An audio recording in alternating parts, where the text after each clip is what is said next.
The subject of this lecture is Thomas Chungun An, also known as An Chungun, An being his family name and Chungun being his personal name, Thomas being his baptismal name. An Chungun was a Catholic. And in this particular lecture, we're going to be looking at his family and his time and how they shaped him. Our objectives for this lecture are to understand Chungun An's family background, to understand the international and domestic situation Korea and An faced, and to understand how An came to shoot Ito Hirobumi. Now, in good Korean fashion, we'll start talking about An Chungun in terms of his family. And one key point we have to make about his family was they were wealthy. They had money. And at this time in Korea, in the late 19th, early 20th century, and of course the many hundreds of years before then, the way you measured wealth was in terms of land and the agricultural yield of that land. And this picture isn't, this was actually taken after An Chungun's death, but it is of a place called Cheonggyejeon, which is the village that An's family belonged to. And in a sense, they basically kind of ran the village. They were the big names in the village, and this later would become a Catholic village. That's why you have a Catholic priest you can see up there. And this is probably some of the land that they owned, or at least this is what it would have looked like. So they were people who owned land. And owning land gave them a certain amount of status. An Chungun and his family could claim Yangban status. That's the gentry of Korea. So they had enough wealth to perform the rituals and to perform the charitable acts that marked you as an elite member of Korean society. So this also means that they were well equipped in a sense to be able to react to some of the changes that are going to be taking place in Korea in the late 19th and early 20th centuries, because they're going to be people who have the money and the resources and the land and the wealth to react, and they're going to be people who you expect to react to be leaders in the local community because of their status. Now, wealth and status are closely connected. Right, as I just had said, you need a certain amount of wealth to perform the various Confucian rituals that were necessary to be considered Yangban. You also needed a certain amount of wealth to perform the charitable functions that Yangban were supposed to do. Yangban is the gentry, Confucian gentry, were supposed to look after people. But another important point about status in Korea was it was tied very closely to your education, right? The ability to pass exams, the Confucian exams that were given, and particularly to earn some sort of Confucian degree, marked you as a family of status. And this was connected to wealth because it took money, it took wealth in order to support people so that they could actually study for the exams, right? If you're spending hours and hours and hours memorizing Confucian texts and studying how to answer the exams, you're now out working on the farm. So it took money in order to get an education, and that education in turn gave you status. And the An family, for multiple generations, were able to receive educations, were able to learn to read and write and to understand the Confucian canon, and this then gave them a certain amount of status. And in particular, several members of An's family were able to pass the military exams, and I'm talking about his ancestors, not his brothers so much. They were able to pass the military exams, and his own father was able to become a chinsa. He was actually able to pass the civil exam, and multiple members of his family actually held government office. These were typically low-level local government offices, but with this wealth, this status, and this education, and being able to hold these low-level government offices, the An family could claim a certain kind of high status in society. And as I just stated earlier, just to repeat, this would mean that they would be able to react. They would have the wealth, the resources, both in terms of money and intellect and education, to be able to react to the changing situation Korea faced in the late 19th and early 20th century. It's also a little important for us to remember that even though An Chungun was a nationalist, and he tends to be emphasized as a national hero of Korea, he came from a particular place, right? He came from Hwanghae province, which is in the northern half of Korea, right? If you look at the map on the left, you can see Korea, if you kind of split Korea in half, you can see that that arrow is pointing to the part to the left, to the west of that's north of that dividing line in the half, and that's the area, Hwanghae province, where An Chungun was born. And this is now currently in North Korea. And if you look in the map on the right, you can see the town, Heiju, a port town, where An Chungun was born. And that's where he was from. Now, during various parts of his life, An Chungun would live in different parts of Hwanghae province. He would also sometimes go to what he called Gyeongsang, what we call Seoul today. And he would even travel into Russia and to China. But what's key for us to understand is that being from this northern region, An Chungun was kind of in a curious place, as was his family, because even though they could they had wealth, they had status, they had an education, people from this area were usually kind of discriminated against in terms of becoming a higher official, right? They could become low-level officials, but for the most part, it was only the Yangban who lived in Seoul or in Gyeonggi province surrounding Seoul who were actually able to get the high-level government positions. So again, An Chungun's kind of in an interesting place because he and his family, because they're people who are able to acquire status, education, wealth, but their ambitions aren't always going to be something they're able to achieve because they face this kind of regional discrimination. And that's important for us to keep in mind. So if we put this all together, Chungun An and his father, Taehun An, are what I would call marginal intellectuals ready for action. Now, what I mean is this, and this is typical for many people who were from the northwest part of Korea during this time period, the late 19th, early 20th century. They were people because they had wealth, because they had status, because they had education. They were looked to as leaders in their communities. They were expected to take action, and they had the resources at hand that would make them able to take action. But what made them different from Koreans who were in a similar status elsewhere was they were marginalized. They were on the outskirts of power. So they weren't as closely connected to the Confucian heritage, right, and the traditional Confucianism and the traditional system in Korea, right? So what happens is when imperialism arrives in Korea in the late 19th century, some Koreans are very conservative. They don't really want to change much because they profit from the old system. They're a part of that old system. Taehun An and Chungun An are very interesting because they're not a part of that old system, right? They've been influenced by Confucianism. They have some of those values, but they're not wedded to that system in the same way. So that means they're going to be people who are smart and educated, but also willing to change. They're going to be willing to reform, right? And they're going to be reacting then very creatively to the pressures they're going to face from growing imperialism in Korea. So Korea is going to face a problem of empire, right? Beginning in the third quarter of the 19th century, Korea will be under increasing pressure from imperial countries who are interested in expanding. And to give you kind of example of what this would look like, by the time that An Chungun would kill Ito Hirobumi, this is a map from 1914, just before the beginnings of World War I. And if you look at this map, you can see how much of the world is controlled by empires, right? Much of Asia is controlled by the United Kingdom. Russia is a growing imperial power. The United States, of course, is a large country that's expanding into the Pacific, right? We annexed the Philippines in 1898, right? So, and they don't have the Japanese Empire on here, but it is also growing. So Korea is going to be facing this kind of growth of empire, which really gets on track in the 19th century. So why was it that in the 19th century, the West and later Japan were able to build these very, very large empires and conquer most of the world and pose a threat to Korean sovereignty, right? Why did that happen? And it's important for us to understand why that happened so we can better understand how An Chungun wanted to change both Korea and the East Asian region, and in fact, the world.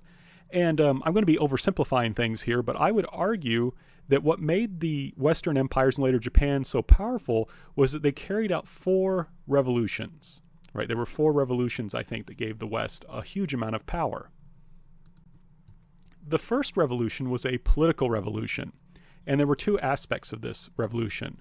One was democracy, right? In traditional governments, the government ruled people, and it told them what to do. They might be able to petition, they might be able to complain if they didn't like something the government was doing, but they risk being punished if they did so. But in the West, and then later Japan, there was a growth in democracy, where increasing numbers of people were able to participate in the government, typically through voting. And they also were protected often by laws. For example, in the United States, we had a constitution and a Bill of Rights that said the government couldn't punish you if you spoke out against the government. And what this meant was you had increasing numbers of people who could participate in the government, and that when conflicts arose, you could often deal with them peacefully, right? You could change the government without rebelling against the government, right? You didn't like the current government, well, you organized a political party and you tried to win elections. And if you had enough people who supported you, then you would win the election. So for the most part, not always, but much of the time, democracies allowed countries to resolve difficulties peacefully, and this then gave them a good amount of stability. Moreover, and this is also what's key, in democracies, because people have a say in the government, they feel like it's their government that's running their country. And because they feel like it's their government, they're willing to sacrifice for it. Right? An Chung-gun would complain that many Koreans didn't feel like the Korean government was their own. And he saw the power of democracy because it makes it so people are willing to sacrifice for their country. And of course, they're willing to sacrifice for it because they feel like they're a part of it. They help run it. The second part of this political revolution, closely related to it, is nationalism. Right? An Chung-gun was definitely a nationalist, and people often refer to him as a nationalist. And nationalism is basically the idea that each nation should have its own state, what we call a nation state. So there's a group of Korean people, they should have their own nation state, right? A state that represents the Korean people. The Japanese people should have a Japanese nation state. Chinese people should have a Chinese nation state. Filipinos should have a Filipino nation state. And each one of these nation states should be independent and also should be united. This is the big problem now between South and North Korea, right? In nationalism, there's one Korean nation, so there should only be one state, but right now there's two Korean states, right? So each nation state should be independent and unified. And there's this very strong belief, and you can see how it's connected to democracy here, that people benefit from being part of a strong, independent nation state. An Chung-gun pointed this out multiple times in his autobiography, that people who belong to weak countries often suffer from what powerful countries are doing. So you want a strong, independent nation state to protect the people. And if we have to, we should be willing to sacrifice for it. We can sacrifice to save our nation state, and that we may suffer, but we're going to suffer a lot more if our nation state is destroyed, right? So nationalism is this idea that each nation should have its own state. That state should be independent, and it should be unified. It should contain all the people or most of the people of that ethnicity or however else you define the nation, and that people benefit from being part of that strong, independent nation state. And because we benefit from being part of it, we should be willing to sacrifice for it. And I want to give you a concrete example of what I mean by that. In 1997, in South Korea, we had the so-called IMF crisis, where South Korea found itself in an economic crisis. And what I think is really astounding about that, you can see here in this picture, was that in order to help stabilize the economy, the government asked people to donate gold, to give their gold to the government. And I want to stress, they weren't loaning this to the government, they were giving it to the government. And you can see that sign back there, but it basically says for restore our country's economy, we're collecting gold. And what's astounding to me is look at the line of all these people who are lining up to give their gold to the government. That's the power of nationalism and democracy. South Koreans felt that what happened to their government affected them, and so they're willing to sacrifice for it, to give something to the government. And because of that, they were actually able to pay off the IMF loans more quickly and able to get their economy going again more quickly. So these political changes that were happening in the West were very, very powerful. But in the late 19th, early 20th century, they hadn't yet happened in Korea. The second revolution I want to mention is the scientific revolution. In the West, people figured out how to, a kind of method, what we call the scientific method of experimentation, direct observation for the testing of hypotheses, in order to understand the world around them and how it worked, right? And what's key is it's not that there wasn't scientific ideas in other civilizations and cultures, but they didn't really develop a method for doing this. And what's key is once you start doing science and understanding how the world works, you can build bigger, more complex machines that can do things that couldn't be done before, right? You can't get airplanes or tanks or steamships or steam engines or any of those things without the scientific revolution, without understanding the principles of how things work. So the scientific revolution allowed the West and later Japan to develop all sorts of new technology. The third revolution I want to mention is kind of a pair, is an economic and industrial revolution. I won't go too much into this, but basically the economies in the West and later Japan developed so that there was advanced banking and other ways of raising large amounts of money outside of the government that allowed people to build factories. And this led to an industrial revolution in which people could start building lots and lots of stuff for lower and lower prices. And what's important about this then is the scientific revolution allowed people in the West to develop new machines and other things that gave them great power, like machine guns and so forth. The Industrial Revolution allowed them to produce those things very, very cheaply, right? And they were able to do that because of the economic revolution they had undergone that allowed them to raise money to build factories and things like that. So to give you some important examples of what I mean here, there was a revolution in communication, right? The building of a telegraph. People figured out how electricity worked, and they could send a current and interrupt that current at certain points to give a signal that then could be sent from one person to another and could contain a message. And that allowed people to communicate in what would have past would have taken weeks or months in as little as a day, or if the offices were close, in just a matter of hours. So people were able to communicate much, much more rapidly. Similarly, there was a revolution in transportation. People were able to mass produce iron rails and wood ties, and railroads were built with these very expensive, very difficult to manufacture trains. And this allowed for people to move goods much more cheaply and quickly than they had been able to do before. What's also, though, important, especially for our purposes, is when you combine telegraphs and railroads, that allows a government to project power. Right? If you have a railroad, you can put a lot of soldiers on that railroad and move them around very quickly, easily, and cheaply, and then give them orders using your telegraph. Right? And this is one key reason why in the United States they were able to expand further out west, were things like railroads. Similarly, Russia did the same thing. So you can see this kind of power is growing from this scientific, industrial, economic revolutions. And this power will begin to flow into Asia, because the Westerners won't just put steam engines on trains to make them be able to pull cargo and pull troops. They'll also pull them on ships. And this image, if you see this picture on the left, that ship is called the Nemesis. It was a steam engine ship. It was a steamship. And this Nemesis took part in the Opium War, right, this war between Great Britain and China from 1838 to 1842, in which Britain, which is a relatively small power, especially compared to China, was actually able multiple times to devastate the Chinese Navy and Army. And key to being able to do that was this steamship, the Nemesis.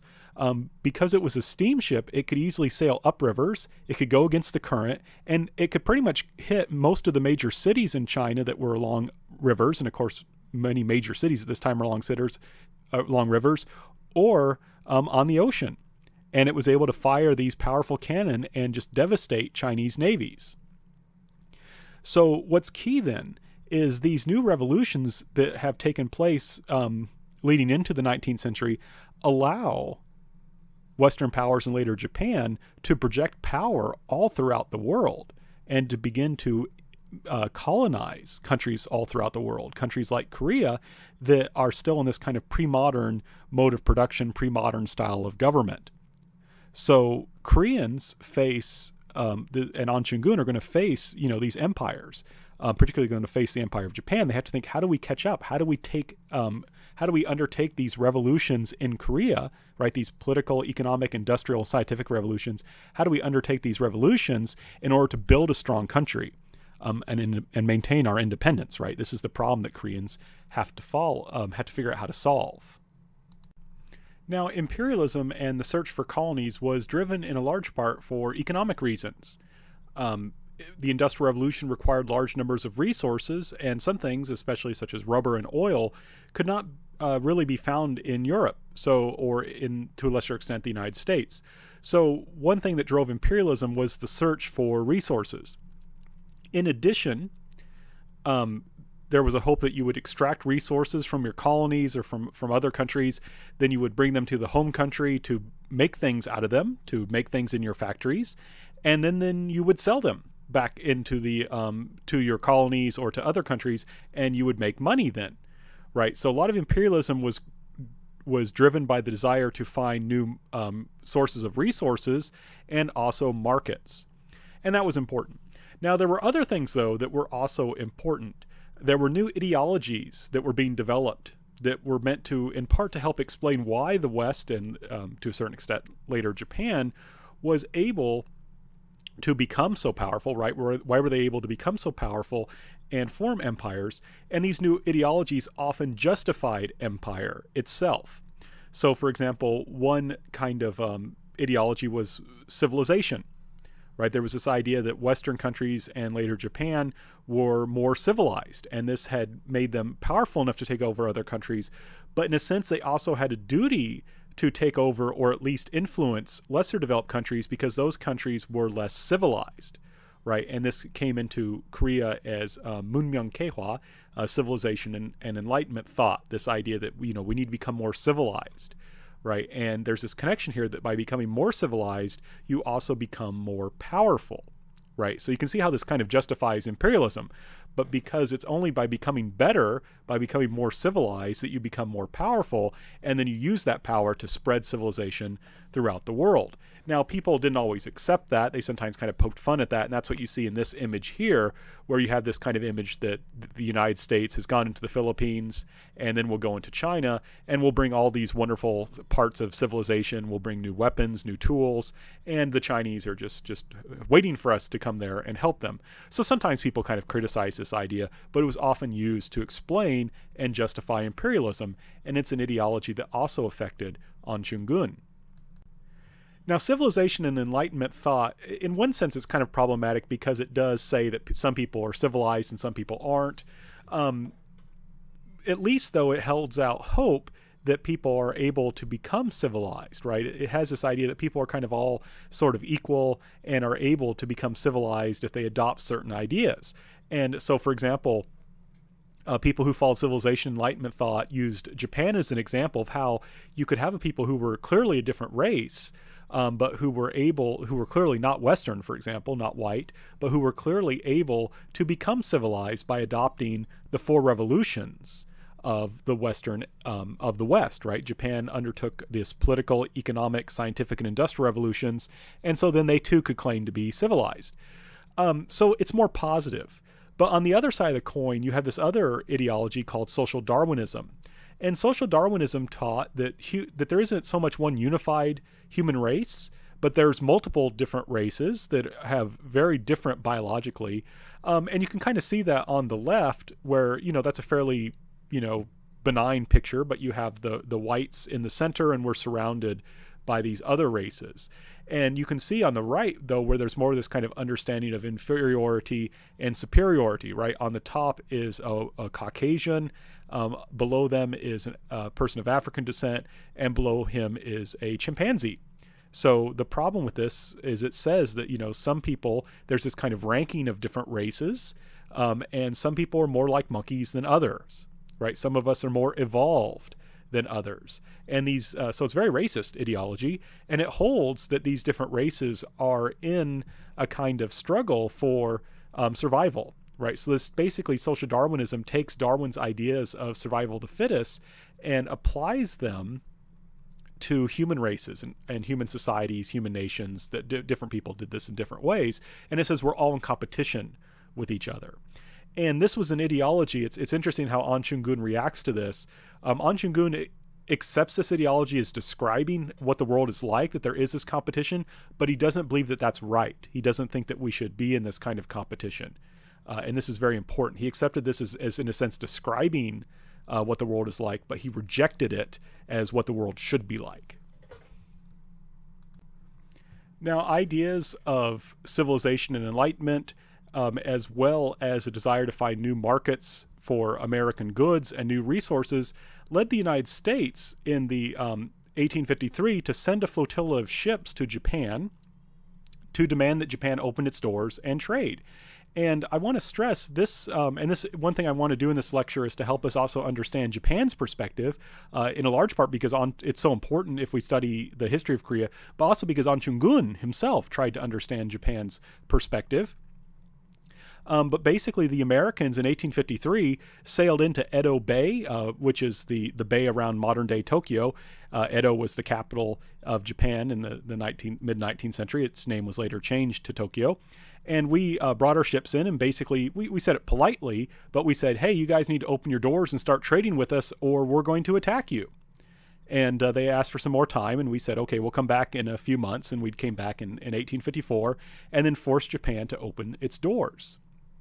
Right. And so this is very important for us to kind of understand, is that Japan's entry into the modern world was in many ways forced. It happened under threat. And it's a lot easier to believe in this kind of social Darwinistic view where you have this kind of collision, this struggle and this fighting between races when people come to your country and say, hey, and with advanced technology, and say, hey, we're going to blow you up, right, if you don't open up and start trading with us. And the Americans could have done a huge amount of damage to Japan with our steamships and our modern cannon, just like the British did to China. Now, Japan, I want to point out, this has happened about a decade, or actually more than a decade after the Chinese were defeated by the British in the Opium War. So the Japanese said, okay, we can't hold up against these revolutions and this powerful Western imperialism.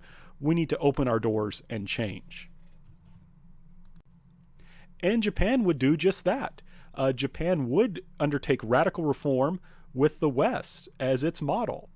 And I use this image to show this is the Meiji Emperor promulgating Japan's constitution, right? Only a generation after Japan was forced to open its doors, they established a constitution that was democratic, that gave certainly not everyone, but a significant proportion of the population the right to vote. And they had a diet, kind of a legislator that had actual legislative power that controlled the budget, for example.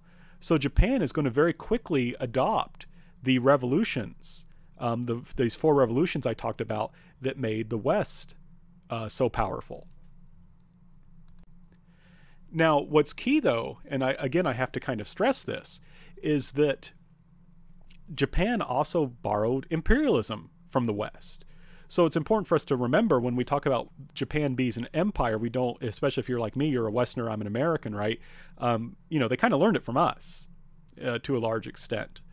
So we have to be very careful when we're assessing blame, right? We came into their to Edo Bay and said, hey, open up or we're going to attack you. But I use this image because it shows how Japan was able to start by adopting these revolutions, especially the scientific, industrial, and economic ones, which are also connected to the political ones. Japan was able to start building steamships, which meant that Japan is also going to be able to project power outside of the islands, right? Japan is able to adopt modern technology as well as the ideologies of empire, which are going to allow it to build an empire, right? And to justify that empire, right? So Japan has learned very well from the West and has become very powerful. And Japan had to kind of figure out, what is our place? Do we belong to the Western nations or do we belong to the Asian nations? And different Japanese people answered this question differently at different times. But under the influence of social Darwinism, some Japanese people, and later Koreans and Chinese, would develop ideas of Asianism that said that, there's this kind of yellow race made up of Chinese, Japanese, and Korean people, and maybe other people depending on who's doing the thinking, and we're threatened by the white race, right? These empires that are kind of encroaching upon us. And An Chung-gun, to a large extent, accepted this idea of Asianism, that Asians should stick together because they need to defend themselves from the West, right? And Japan developed this idea of Asianism, and many people like this idea of Asianism because Asia was under the threat from the West, and many people, including An Jung-geun, believed that Japan would help them to reform and would work together with them to defend themselves. Now the problem, and of course many Japanese people accepted this too, the problem was that in practice, rather than helping China and Korea, Asianism was often used as a justification for taking more control over them. So, and in further lectures, I'll kind of talk more about this. But An Jung-geun tried to help develop an Asianism that would defend Asia and Asian countries while we're still respecting their sovereignty.